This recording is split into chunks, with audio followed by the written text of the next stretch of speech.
এ কি, সাত সকালে পোটলা গুছিয়ে কোথায় যাচ্ছ তুমি? আমি আমি যাচ্ছি আমার ছেলে বৌমাদের কাছে। কি, তুমি এখন ছেলে বৌমাদের কাছে যাবে? হ্যাঁ, আমি আমার ছেলে বৌমাদের কাছে যাব। তোমাকে তো কতবার করে বলে আসছি, চলো আমাকে নিয়ে ছেলে বৌমাদের কাছে চলো, কিন্তু কে কার কথা শোনে? তুমি তো যাবে না। আর আমি তো মা, এইভাবে সন্তানদেরকে ফেলে তো থাকতে পারি না আমি। ও, তুমি মা, তুমি সন্তানদেরকে ফেলে থাকতে পারো না। আর সেই সন্তানরা কখনো কি তার বাবা মায়েদের খোঁজ খবর নিয়েছে? নাকি মা বাবা কেমন আছে, বেঁচে আছে নাকি মরে গেছে, কোনোদিন খোঁজ নিয়েছে বলো তো? দেখো, তারা শহরে থাকে, তাদের কত কাজ, এত ব্যস্ততার মাঝে তারা হয়তো সময়ই পায় না। তাই বলে কি আমরাও অভিমান করে থাকবো নাকি? আমাদের তো সন্তান ওরা। আমরা যদি সন্তানদের না বুঝি, তাহলে কারা বুঝবে বলো তো? তুমি সন্তানদের বুঝতে চাইছো, তাই তো? ঠিক আছে, তোমাকে আমি আটকাবো না। তুমি যাও, তুমি শহরে তোমার দুই ছেলে বৌমার কাছে যাও। দেখি তোমার ছেলে বৌমাদের কাছে তোমার কোনো আশ্রয় মেলে কিনা। হ্যাঁ, যাবো তো। তোমার কথা শুনলে তো আমার হবে না। আমি জানি আমি গেলে আমার ছেলে বৌমারা কত খুশি হবে। এই বলে রোহিণী দেবী শহরে যাওয়ার উদ্দেশ্যে রওনা দেয়।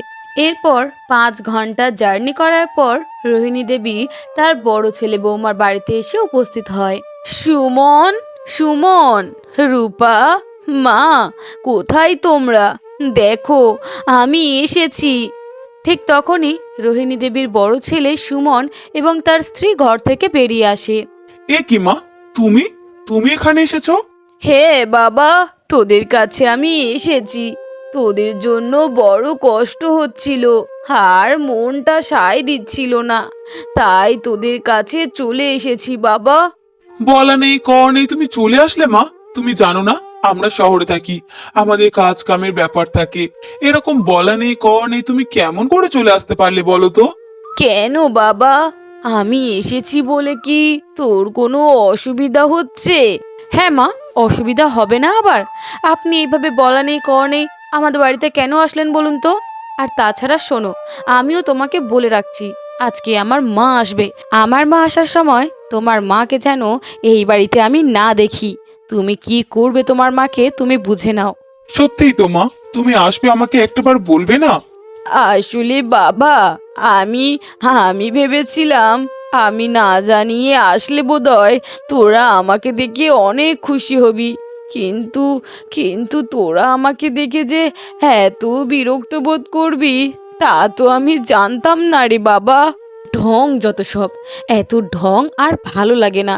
দেখো, আমি আরও একবার বলে দিচ্ছি, তোমার মাকে যত তাড়াতাড়ি পারো এই বাড়ি থেকে বিদেয় করে দাও। উনি যদি এই বাড়িতে থাকে আর আমার মা এসে যদি দেখে যে এই মহিলা এই বাড়িতে আছে, তাহলে তুমি ভাবতে পারছো কি হতে পারে? তোমাকে এই বিষয় নিয়ে চিন্তা করতে হবে না, আমি দেখছি। শোনো মা, আজকে আমার শাশুড়ি মা আসবে, আর আমি কোনোভাবেই চাই না আমার শাশুড়ি মা এসে তোমাকে দেখুক। তুমি এক কাজ করো, তুমি তোমার ছোট ছেলের বাড়িতে চলে যাও। বেশি দূরে না, এই আমার থেকে কয়েকটা বাড়ি পরেই তোমার ছোট ছেলে থাকে। আশা করি ওখানে গেলে নিশ্চয়ই তোমার কোনো ঠাঁই মিলবে। এরপর রোহিণী দেবী মন খারাপ করে সেখান থেকে চলে আসে এবং কিছুক্ষণ পরে যায় তার ছোট ছেলের ঘরে। বিমল, বাবা বিমল, কই তুই? মা, বৌমা, কই তোমরা? একটু বাইরে এসো মা। ঠিক তখনই রোহিণী দেবীর ছোট ছেলে বিমল এবং তার স্ত্রী ঘর থেকে বেরিয়ে আসে। এ কি মা, তুমি তুমি এখানে? কি ব্যাপার? আমি এখানে মানে, আমি তোদের বাড়িতে কিছুদিন থাকার জন্য এসেছি বাবা। আমাদের বাড়িতে থাকার জন্য মানে? তোমার কি মাথাটা গেছে? তুমি আমাদের বাড়িতে থাকবে কেন? না মানে, আসলে আমার মনটা খুবই খারাপ লাগছিল, তোদের জন্য বড়ই কষ্ট হচ্ছিল। তাই আর গ্রামে থাকলাম না, তোদের কাছে চলে আসলাম। কি যা তা বলছো মা? গ্রামে থাকতে ভালো লাগলো না আর তুমি শহরে চলে আসলে? দেখো মা, আমার বাড়িতে আমার স্ত্রী এইসব একদম পছন্দ করে না। আর তুমি নিজের চেহারাটা দেখেছো? হাতে কোথায় একটা পোটলা নিয়ে চলে এসেছো। তুমি জানো না তোমার ছেলেরা কত বড় মাপের চাকরি করে? তাদের মা এমন হবে কেন বলো তো? বাবা, আমরা তো গ্রামের মানুষ, তাই আমরা এমন ভাবেই অভ্যস্ত। কিন্তু আমাকে দেখে যে তোরা এত বিরক্ত হবি তা তো আমি জানতাম না রে বাবা। হুম, আপনি তো কিছুই জানেন না, সব তো আমরাই জানি। আর আপনার কি কোনো কাজ ছিল না? হঠাৎই ছেলেদের কথা মনে পড়লো আর আপনি চলে আসলেন। আজব মানুষ আপনি। বৌমা, এমন করে বলো না মা। আমি আমি আসলে ছেলেদেরকে অনেক ভালোবাসি তো, তাই ছেলেদের কাছে আসার জন্য মনটা বড়ই হা হা করছিল, তাই চলে এসেছি। দেখো মা, আমি এত কথা শুনতে চাই না। তুমি বরং তোমার বড় ছেলের বাড়িতে চলে যাও। বাবারে, বড় ছেলের বাড়িতে তো গিয়েছিলাম, কিন্তু বড় ছেলে তো আমাকে তোর কাছে পাঠিয়ে দিল। আমি এখন কি করব বাবা? আমাকে তোরা ঘরে তোল। না মা, তোমাকে ঘরে তোলা যাবে না। আর ইতিমধ্যেই আমার শ্বশুর মশাই ঘরের ভিতরে আছেন। আমি কোনোভাবে চাই না আমার শ্বশুর মশাই তোমাকে দেখুক। আর তোমাকে দেখলে আমার মান সম্মান কিছুই থাকবে না। তুমি এক্ষুনি এই মুহূর্তে ঘর থেকে চলে যাও। শহরে যদি তোমার বড় ছেলের বাড়িতে ঠাঁই না হয়, তাহলে তুমি গ্রামে চলে যাও, কিন্তু আমার বাড়িতে তোমার কোনো জায়গা নেই। এরপর রোহিণী দেবী ছোট ছেলের মুখের কথা শুনে অনেক কষ্ট পেয়ে সেখান থেকে চলে আসে। অন্যদিকে সেই যে সকালে গিয়েছে, কি খবর তো কিছুই জানি না। ঠিকঠাক মতো পৌঁছাতে পারলো কিনা। এখন আমি কি করব? আমার গিন্নি তো শহরে তেমন কিছু ভালোভাবে চেনেই না। আর না জানি ছেলেদের বাড়িতে কোনো আশ্রয়ও পেয়েছে কিনা। এখন আমার করণীয় কি? না, এইভাবে এখানে অপেক্ষা করলে আমার হবে না। আমি বরং শহরের উদ্দেশ্যে রওনা দিই। দেখি আমার গিন্নি কোন ছেলের কাছে আশ্রয় পেল। এরপর মহেশবাবু সিদ্ধান্ত নেন তিনি শহরে যাবেন এবং বেশ কিছু ঘন্টার মধ্যে তিনি শহরে এসে পৌঁছান। ইতিমধ্যে গভীর রাত এবং সেখানে দেখা যায় তার গিন্নি পোটলা হাতে রাস্তার ধারে চুপচাপ দাঁড়িয়ে আছেন। এ কি গিন্নি, তুমি তুমি এখানে? কি ব্যাপার? আসলে তেমন কিছু না, এই রাস্তার ধারে দাঁড়িয়েছিলাম আর কি। রাস্তার ধারে দাঁড়িয়েছিলে মানে? তুমি তো শহরে এখন আসোনি। তুমি শহরে অনেকক্ষণ আগে এসেছো। তুমি ছেলেদের কাছে যাওনি? ছেলেদের কাছে তো গিয়েছিলাম। ও, ছেলেদের কাছে তোমার কোনো ঠাঁই মেলেনি, তাই না? মানে তোমাকে আর মানে বোঝাতে হবে না। আমার সব বোঝা হয়ে গেছে। তোমার ছেলেরা তোমাকে আশ্রয় দিতে চায়নি। তোমার ছেলেরা এখন তোমাকে চায় না।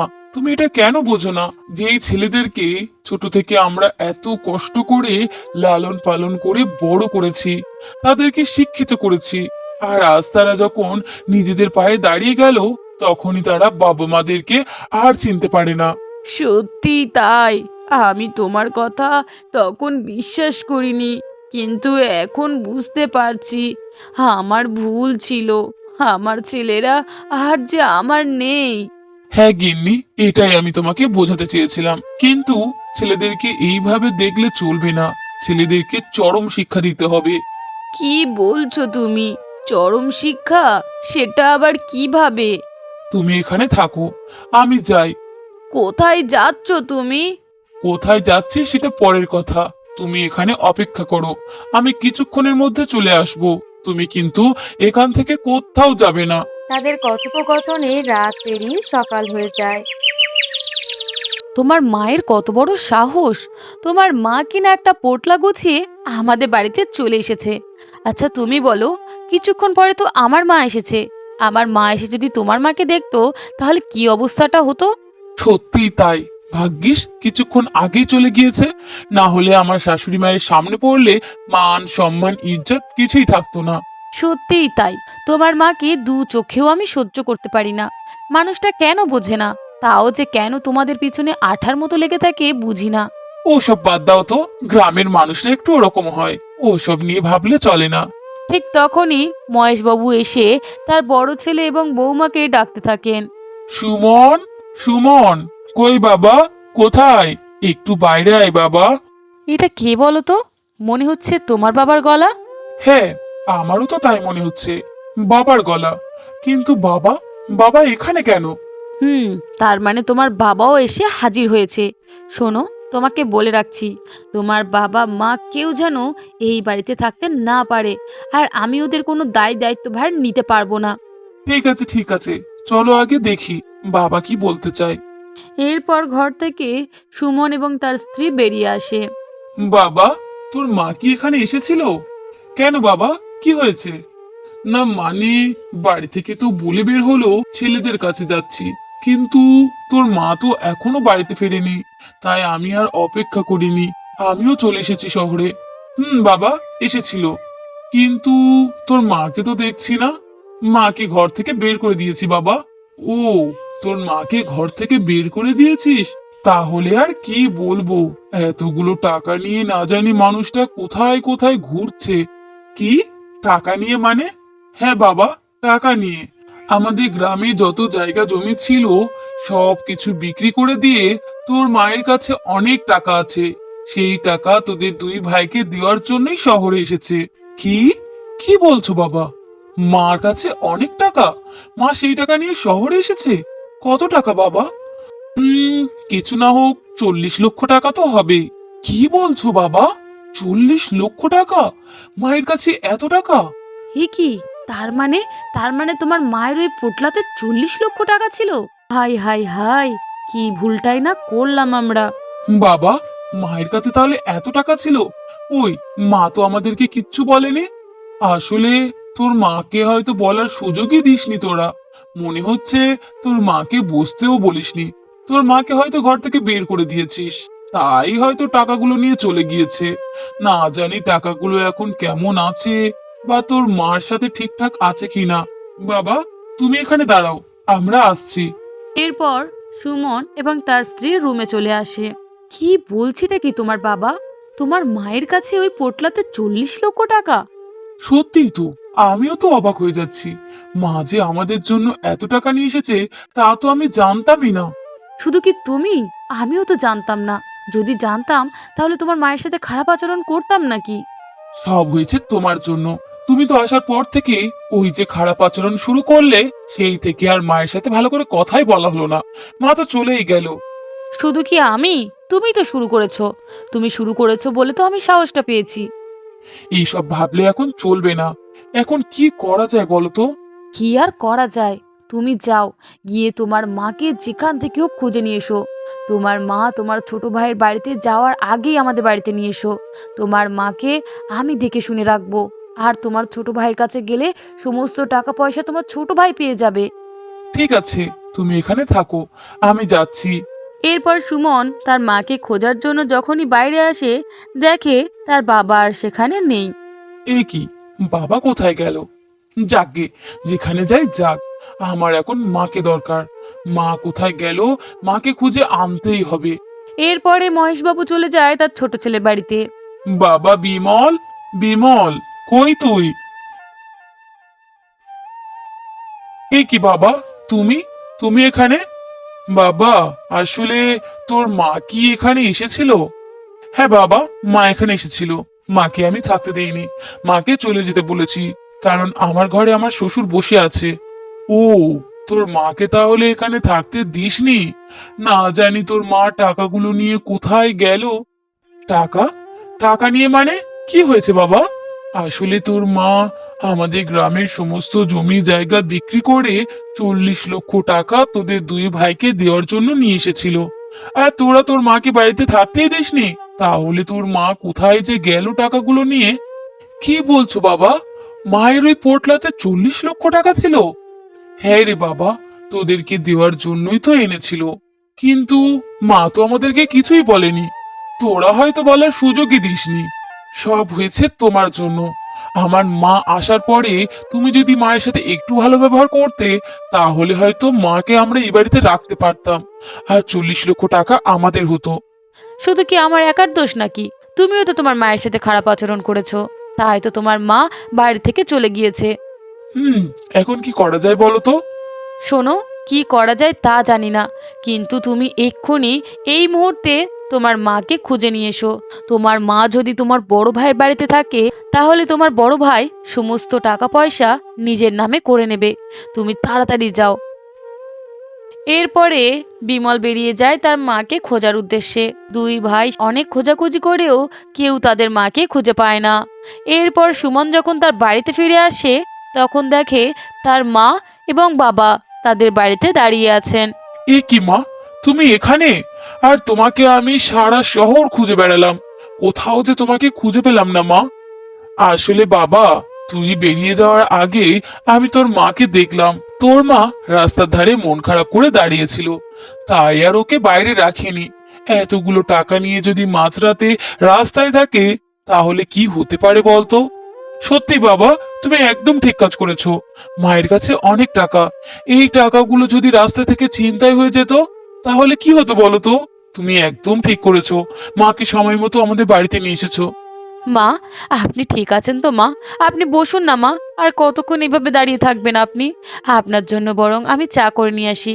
আর বাবা, মা, আপনারা রাতে কি খাবেন বলুন তো? আপনাদের জন্য তাহলে সেরকম রান্না করব। না মা, আমি কিছু খাবো না। না বৌমা, আমাদের জন্য এত তাড়াহুড়ো ব্যস্ততার মধ্যে থেকো না, আমাদের কিচ্ছু খেতে লাগবে না। না বাবা, এমন করে বললে হবে না। আমি না আপনাদের বড় বৌমা? আপনাদের প্রতি আমাদের কত দায় দায়িত্ব কর্তব্য আছে। আর আপনাদের প্রতি যদি দায় দায়িত্ব কর্তব্য পালন না করি, তাহলে কেমন বৌমা হলাম বলুন তো? সত্যিই তো বাবা, তোমার বৌমা তো একদম ঠিক কথাই বলেছে। তোমরা সেই কত দূর থেকে এসেছো, আর তোমরা যদি কিছু না খাওয়া দাওয়া করো, তাহলে আমার মনে কতটা কষ্ট হবে বলো তো। আর তোমার বৌমা কত আদর যত্ন করে তোমাদের জন্য রান্না করতে চাইছে, আর তোমরা খাবে না? না বাবা, আমাদের খিদে নেই। দেখুন বাবা, এরকম করলে কিন্তু হবে না। আমি আপনাদের বড় বউ, আর আপনারা যদি এরকম মুখের উপরে না করেন, তাহলে কিন্তু আমি অনেক কষ্ট পাবো। এরকমটা করবেন না। আপনারা কি চান শুধু একটা বার বলুন। না না বৌমা, আমাদের কিচ্ছু লাগবে না। তোমরা যে হাসি মুখে আমাদেরকে গ্রহণ করেছো, এটাই তো আমাদের কাছে অনেক কিছু।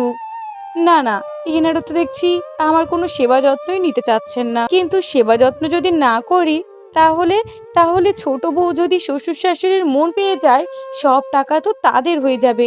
কোনোভাবেই ছেড়ে দিলে চলবে না। যে করেই হোক শ্বশুর শাশুড়ির মন পেতেই হবে, না হলে 40 লক্ষ টাকা যে হাত থেকে বেরিয়ে যাবে। না না মা, এমন জেদ করবেন না। আপনারা শুধু মুখ ফুটে বলুন আপনাদের কোনটা প্রয়োজন। ঠিক এমন সময় রোহিণী দেবীর ছোট ছেলে বৌমা তাদের বাড়িতে এসে উপস্থিত হয়। এই তো মা, তুমি এখানে? তোমাকে আমি সারা শহর খুঁজে বেড়ালাম, আর তুমি শেষ পর্যন্ত তোমার বড় ছেলের বাড়িতে আছো। হ্যাঁ মা, আপনার সাথে আমরা অনেক খারাপ আচরণ করেছি মা। আমি না আপনার ছোট বৌমা, আমাকে ক্ষমা করে দিন মা। আপনি বরং আমাদের বাড়িতে চলুন। এই কি বলছিস ছোট? মা তোদের বাড়িতে যাবে মানে? মা আমাদের বাড়িতে আছে, আমাদের বাড়িতে থাকবে। না দিদি, তুমি ভুল বলছো।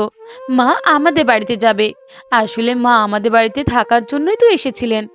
না, মা আমাদের বাড়িতে থাকার জন্য এসেছিলেন। দেখো বৌদি, তুমি একদম বেশি কথা বলো না। আমি মায়ের ছোট ছেলে, মা আমাকে অনেক ভালোবাসে, মা আমাদের বাড়িতে থাকবে। না বিমল, তুই ভুল বলছিস। আমি মায়ের বড় সন্তান, মা আমার কাছে থাকবে। চুপ কর বাবা, তোরা চুপ কর। মা তোদের কারোর কাছে থাকবে না, তোদের মা চলে যাবে গ্রামে, কারণ আমরা শহরে থাকার জন্য আসিনি। কি বলছো কি বাবা? হ্যাঁ, আমি ঠিক কথাই বলছি। বলো সুমনের মা, তুমি বলো, তোমার কি বলার আছে। বাবা রে, এই না কিছুক্ষণ আগে তোরা আমাদেরকে ঘর থেকে বের করে দিলি। বড় ছেলের ঘরে বড় ছেলের শাশুড়ি আসবে, ছোট ছেলের ঘরে ছোট ছেলের শ্বশুর আছে, তাই তো তোরা আমাকে কেউ ঠাঁই দিলি না। কিন্তু কিন্তু আমাকে এখন রাখার জন্য এত মরিয়া হয়ে উঠেছিস কেন? কি বলছেন মা? আপনি আপনি গ্রাম থেকে এত কষ্ট করে আমাদের জন্য এত টাকা পয়সা এনেছেন, আর আমরা আপনাকে এইভাবে কি করে ছেড়ে দিতে পারি বলুন তো? টাকা পয়সা? টাকা পয়সা মানে? কেন মা, আপনার আপনার ওই পোটলাতে 40 লক্ষ টাকা নেই, যেটা কি না আপনি দুই ছেলের জন্য নিয়ে এসেছেন? কি বলছো কি তোমরা? আমার কাছে 40 লক্ষ টাকা মানে কিছুই তো বুঝলাম না। গিন্নি, আমি তোমাকে বুঝিয়ে বলছি। এরপরে মহেশবাবু সব কথা খুলে বলেন। ও, তোদের মাকে প্রয়োজন নেই, মায়ের টাকাকে প্রয়োজন, তাই না বাবারা? আমি আমি তোদের 10 মাস 10 দিন পেটে করেছি, তোদেরকে ছোট থেকে কত আদর যত্ন করে মানুষ করেছি। তোরা সেই মাকে ভুলে গেলি। এত বড় বাড়িতে মাকে থাকার মতো জায়গাটুকু তোরা দিতে পারলি না। আর যেই তোরা শুনেছিস তোদের জন্য আমি টাকা এনেছি, সেই তোদের কাছে তোদের মা আপন হয়ে গেল। না বাবা, এইরকম সম্পর্ক থেকে আমি সন্তান ছাড়া মা অনেক ভালো আছি। এরকম সন্তানের আমার প্রয়োজন নেই। কি বলছো মা? হ্যাঁ, তোদের মা একদমই ঠিক কথা বলছে। যে সন্তানরা মাকে বাড়ি থেকে বের করে দিতে দুবারও ভাবে না, আর যখনই টাকার কথা শুনে মাকে আপন করতে চায়, সেরকম স্বার্থপর সন্তান আশা করি আমাদের প্রয়োজন হবে না। এরপর তাদের বাবা মায়ের কথা শুনে তারা নিজেদের ভুল বুঝতে পারে। বাবা, আজ তুমি আমার চোখের পট্টি খুলে দিলে। আমি অনেক বড় ভুল করেছি। আমি বুঝতে পারছি টাকার থেকে রক্তের সম্পর্ক অনেক আগে। আমার উচিত ছিল মা আসার সাথে সাথে মাকে আপন করে নেওয়া, কিন্তু তা আমরা করিনি। হ্যাঁ মা, আমিও ভুল করেছি। আমিও তোমাকে আমার বাড়িতে ঠাঁই দিইনি, কিন্তু তুমি আমাদেরকে ছোট থেকে এত ভালোবাসা দিয়ে বড় করেছো, আর সেই তোমাকে কিনা আমরা এত তাড়াতাড়ি ভুলে গেলাম। আমাদেরকে ক্ষমা করে দাও মা, আমাদের অনেক বড় ভুল হয়ে গেছে। হ্যাঁ মা, আমাদেরকে ক্ষমা করে দাও। ঠিক আছে বাবা, তোরা যেহেতু নিজেদের ভুল বুঝতেই পেরেছিস, তাহলে তোদেরকে আর ক্ষমা চাইতে হবে না বাবা। মা কখনো সন্তানদের উপর অভিমান করে থাকতে পারে না রে বাবা। মা, আপনি কি শুধু আপনার সন্তানদেরকেই ক্ষমা করবেন, আমাদেরকে ক্ষমা করবেন না মা? হ্যাঁ মা, আপনি কি শুধু আপনার ছেলেদেরকেই ক্ষমা করে দেবেন? আমাদেরকে দিন মা, আমাদেরকেও ক্ষমা করে দিন। না মা, আমি সবাইকে ক্ষমা করে দিয়েছি। তোমাদের উপরে আমার আর কোনো রাগ অভিমান অভিযোগ নেই। তোমরা যেহেতু নিজের ভুল বুঝতে পেরেছো, সেহেতু এর থেকে বড় কিছু আর হয় না। তোমরা এইভাবেই সারা জীবন মিলেমিশে থেকো, বাবা মাকে ভালোবেসো। এরপর সুমন এবং বিমল তাদের বাবা মাকে নিজেদের কাছে রেখে দেয় এবং শহরেই তারা থাকতে শুরু করে। আচ্ছা, তোমার কি মনে কখনো দুঃখ কষ্ট কিছুই হয় না? কেন? আমার মনে দুঃখ কষ্ট কেন হতে যাবে বলো তো? এই যেমন ধরো, তুমি কত ধনী বাড়ির মেয়ে, তোমার বাবা কত বড় ব্যবসায়ী, আর তুমি কিনা শেষ পর্যন্ত আমার মতো একটা গরিব ছেলেকে বিয়ে করেছো। সেই জন্যই জিজ্ঞাসা করছিলাম। তুমি কি পাগল হয়েছো? তোমাকে তো আমি ভালোবেসেই বিয়ে করেছি, আর তোমার সাথে সারা জীবন থাকতে চাই। এখানে আমার দুঃখ পাওয়ার কি আছে বলো তো? না মানে, তোমাকে আমি যতই দেখি ততই অবাক হয়ে যাই। তুমি কেমন করে এত বড় বাড়ির মেয়ে হওয়ার সত্ত্বেও মনের মধ্যে বিন্দু মাত্র অহংকার নেই? কেমন ভাবে তুমি এমন বলো তো?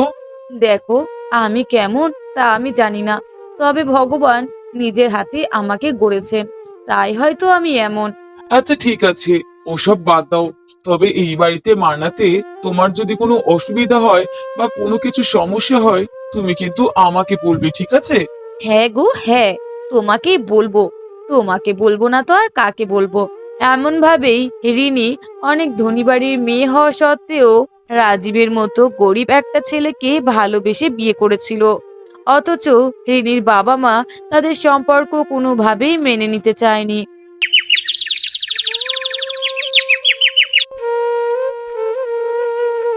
বৌমা, বৌমা, তুমি তুমি এখানে কি করছো মা?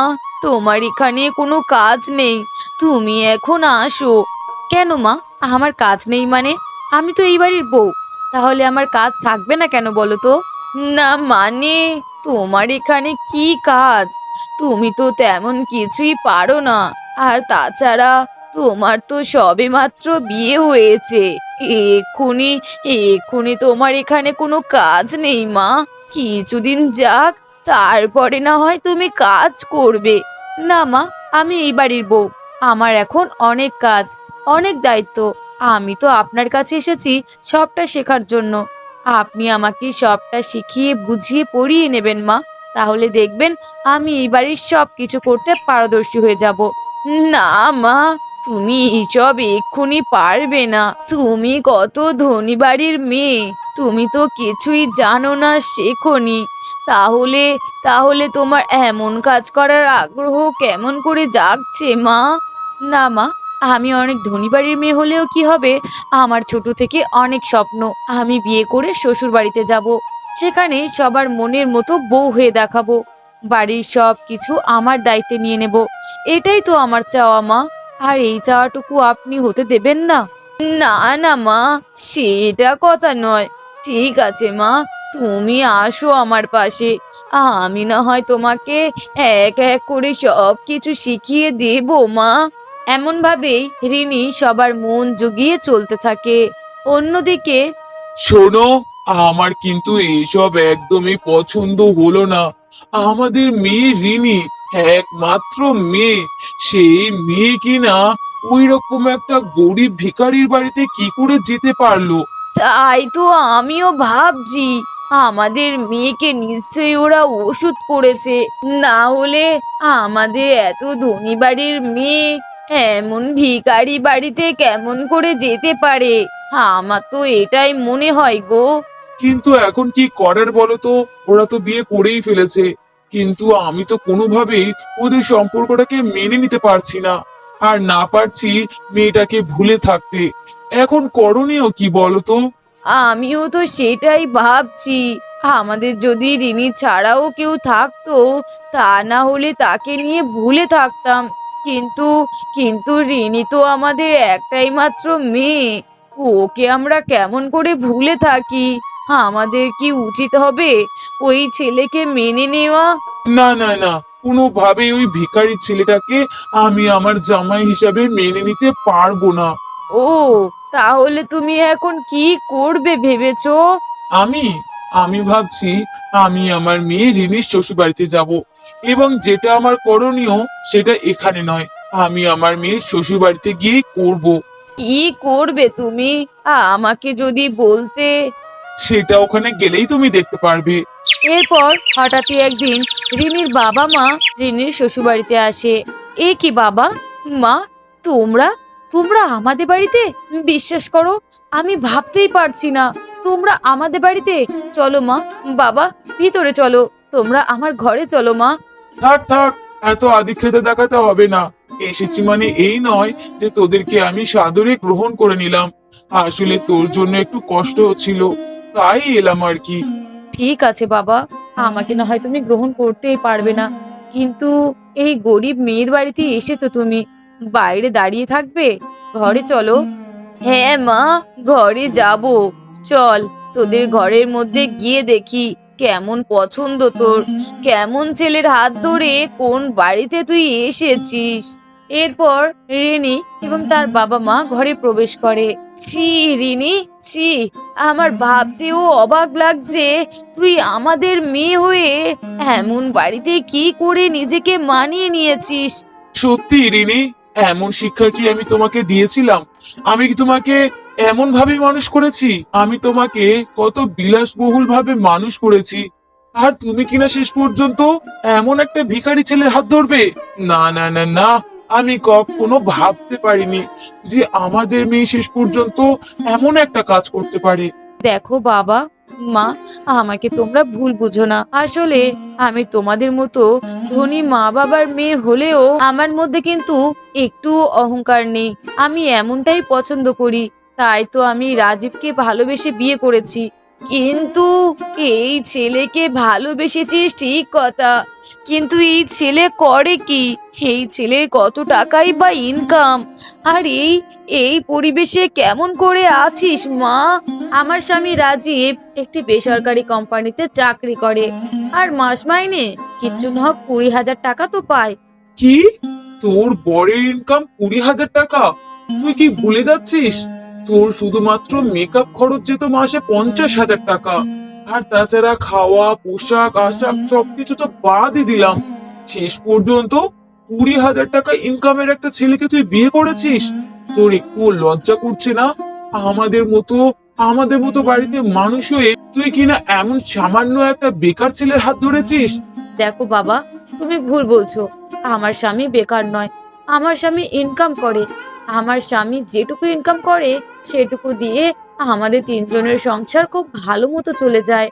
হুম, কেমন ভালো যায় সে তো তোর পোশাক আশাক দেখে আর ঘর বাড়ি দেখেই বোঝা যাচ্ছে। বাবা মা, তোমরা এতদিন পরে আমাদের বাড়িতে এসেছো, আর তোমরা কি শুধু এইসব কথাই বলবে?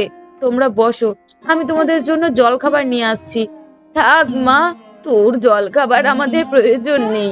এমন বাড়িতে খাওয়া তো দূরের কথা, একটুও বসতে ইচ্ছা করছে না। ঠিক আছে, বসতে ইচ্ছা করছে না বুঝলাম, কিন্তু আমার শাশুড়ি মাকে তো ডেকে আনি, উনি একবার আসুক, তারপরে না হয় তোমরা আমার শাশুড়ি মায়ের সাথে কথা বলো। এই বলে রিনি সেখান থেকে চলে যায় তার শাশুড়ি মায়ের ঘরে। মা, আমার বাবা মা এসেছে। কি বৌমা, তোমার বাবা মা এসেছে? কখন? কই, আমি তো কিছু জানতেই পারলাম না। আসলে মা, আপনি তো ঘরে ছিলেন, বাবা মা এসেই ডাকাডাকি শুরু করেছে, তাই আমি তাদেরকে ঘরে রেখে এসেছি। আপনি একটু চলুন মা, আমার বাবা মায়ের সাথে পরিচয় করবেন।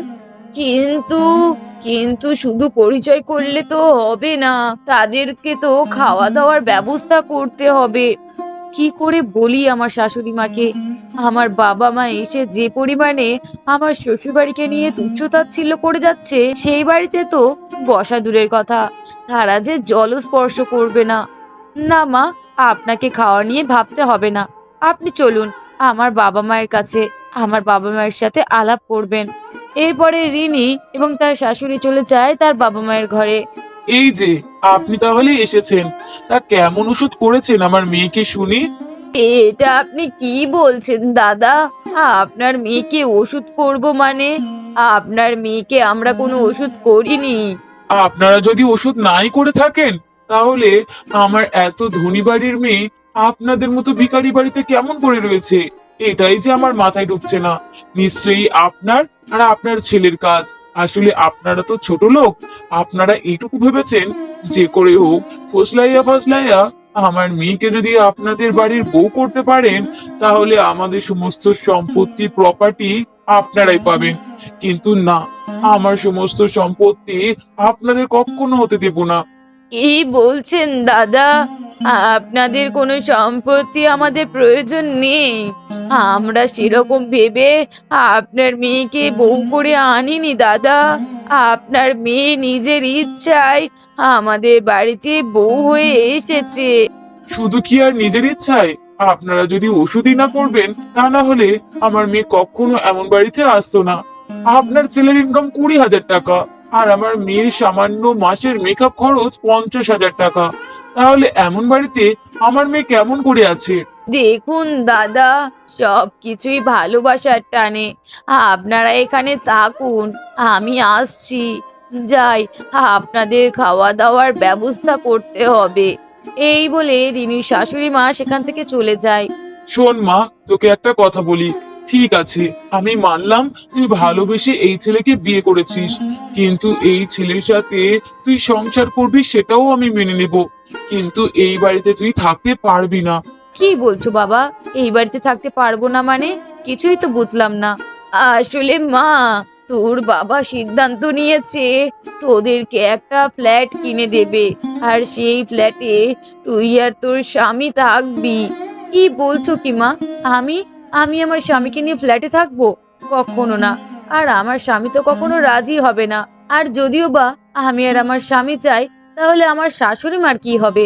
উনি তো এখানে একলা থাকতেই পারবেন না। দেখ মা, তোদের সুখের জন্যই বলছি, তোর শাশুড়ির কথা চিন্তা করতে হবে না। আগে তোরা ভালো থাক, তারপরেই সব কিছু। না মা, আমি এমন স্বার্থপর হতে পারবো না। আমি এমন ভাবে তোমাদের কথা মতো কোনো ফ্ল্যাট বাড়িতে থাকতে চাই না। আমি যেই বাড়িতে আছি, যেই রাজপ্রাসাদে আছি, সেটাই আমার জন্য অনেক কিছু। আমার কিছুই প্রয়োজন নেই। দেখ মা, তোর ভালোর জন্যই বলছি। তোর স্বামী আসুক, তাকে রাজি করা। তাকে রাজি করিয়ে আমি যে তোকে ফ্ল্যাটটা কিনে দেব, সেই ফ্ল্যাটে থাকা শুরু কর। দেখবি ওখানে তোরা অনেক ভালো থাকবি। এইভাবে রিনির বাবা মা রিনিকে অনেক বোঝাতে বোঝাতে এক সময় রিনিও রাজি হয়ে যায়। ঠিক আছে, এবার বুঝতে পেরেছি, তোমরা আমার ভালো চাও বলেই আমাকে একটা ভালো বাড়ি দিতে চাইছো। ঠিক আছে, তোমাদের জামাই আজকে আসলেই তাকে আমি সবকিছু বলবো। এমন ভাবে বেশ কিছুক্ষণ কেটে যায়। ঠিক বিকাল বেলায় রাজীব বাড়িতে আসে। শোনো না, আজকে সকালে বাবা মা এসেছিল। কি বলছো? তোমার বাবা মা এখানে এসেছিল? হ্যাঁ গো, আমার বাবা মা এসেছিল। তারা আমাকে একটা খুশির খবরও দিয়েছে। খুশির খবর? কি খুশির খবর? আসলে আসলে বাবা মা আমাদেরকে একটা ফ্ল্যাট দিতে চাচ্ছেন। সেই ফ্ল্যাটে আমি আর তুমি থাকবো। আমাদের সংসারটা কতই না সুখের হবে। কি বলছো? এটা আমার বাবার বাড়ি, আমার মায়ের বাড়ি। সেইখানে না থেকে আমি কেমন করে তোমার বাবার দেওয়া ফ্ল্যাটে থাকতে পারি বলো তো? কেন? বাবার দেয়া ফ্ল্যাটে থাকলে ক্ষতি কিসের? মাকে আমরা মাসে মাসে খরচা পাঠাবো। না না রিমি, তুমি ভুল করছো। আমি এই বাড়ি ছেড়ে কোথাও যাব না। অমন বিলাসবহুল বাড়িতে আমার পোষাবে না। কি? তুমি ওই বাড়িতে থাকতে চাচ্ছ না? এই কুঁড়ে ঘর মাটির বাড়িতে তুমি থাকতে চাচ্ছ? হ্যাঁ, এটা কুড়ে ঘর মাটির ঘর হতে পারে, কিন্তু এটা আমার শান্তির জায়গা। এখানে আমি যে শান্তি পাই সেটা আমি ইট পাথরের দেয়ালে কখনো পাবো না। দেখো, তোমাকে ভালো করেই বলছি, এই বাড়িতে আমরা থাকবো না। আমাদের বাবা মা আমাদেরকে ফ্ল্যাট দিতে চাচ্ছেন, সেই ফ্ল্যাটেই থাকতে চাই। না রিমি, বেশি কথা বলো না। আমি যে সিদ্ধান্ত নিয়েছি সেই সিদ্ধান্তটাই সঠিক। তবে রে, তুমি আমার মুখে মুখে কথা বলছো? তাহলে আমার বাবা মাই ঠিক ছিল, ওরা আমাকে ঠিকই বলেছে। তুমি তুমি হচ্ছ স্বার্থপর। তুমি কখনোই আমাকে ভালোবাসোনি, আমাকে চাওনি। কি বলছো রিমি? এসব তুমি কি কথা বলছো? হ্যাঁ, আমি ঠিকই বলছি। যদি তুমি আমাকে ভালোবাসতে, তাহলে আমার সুখটাকে আগে দেখতে। আমাদের সুখী জীবনের জন্য একটা বড় ফ্ল্যাটের প্রয়োজন, আর তুমি সেটা হতে রাজি হচ্ছ না। দেখো রিমি, আমি তোমাকে ভালো করেই বলছি, তুমি তো ঠিকঠাকই ছিলে। এই বাড়ি ঘরকে নিজের মতো করে রেখেছিলে, সবকিছু তোমার আপন হয়ে গিয়েছিল। তাহলে হঠাৎ তোমার বাবা মা আসতে না আসতেই তুমি এমন হয়ে গেলে কেন বলো তো?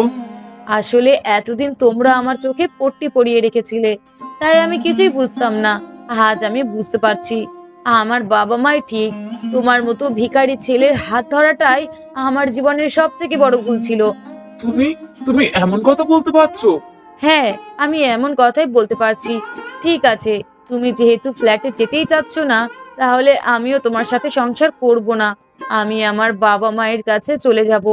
আশা করি আমার বাবা মা যা করবেন আমার ভালোর জন্যই করবেন। ঠিক আছে রিমি, তুমি এখন আবেগের মধ্যে আছো। আবেগের মধ্যে তুমি এমন সিদ্ধান্ত নিচ্ছ। তবে যাও, যখন তোমার ভুল ভাঙবে তখন তুমি ফিরে এসো, আমার কোনো আপত্তি নেই। এরপর রিনি তার বাবা মায়ের কাছে চলে যায়। বাবা, মা, তোমরা ঠিক কথাই বলেছিলে। আমার জন্য ওই ছেলে কখনোই যোগ্য ছিল না। ও আমার সুখের কথা একটুও ভাবে না। আমি যে ফ্ল্যাট বাড়িতে ভালো থাকবো সেটা ওরা একবারও বুঝতে চাইছে না।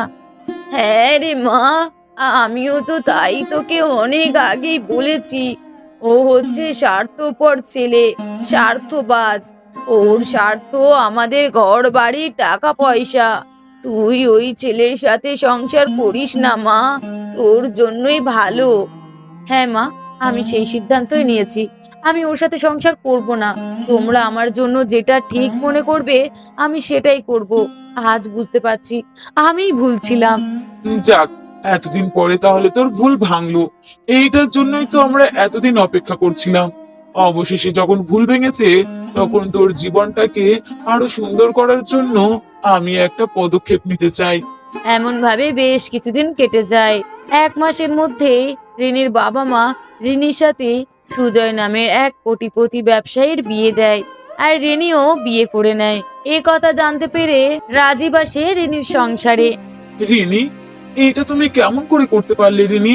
তুমি না আমাকে ভালোবাসতে, আর তুমি তুমি অন্যের ঘরের ঘরণী কেমন ভাবে হতে পারলে? দেখো রাজীব, আমি যা করেছি ঠিকই করেছি। আমার জন্য তুমি কখনো সঠিক ছিলে না, আমার জন্য আমার বাবা মাই সঠিক।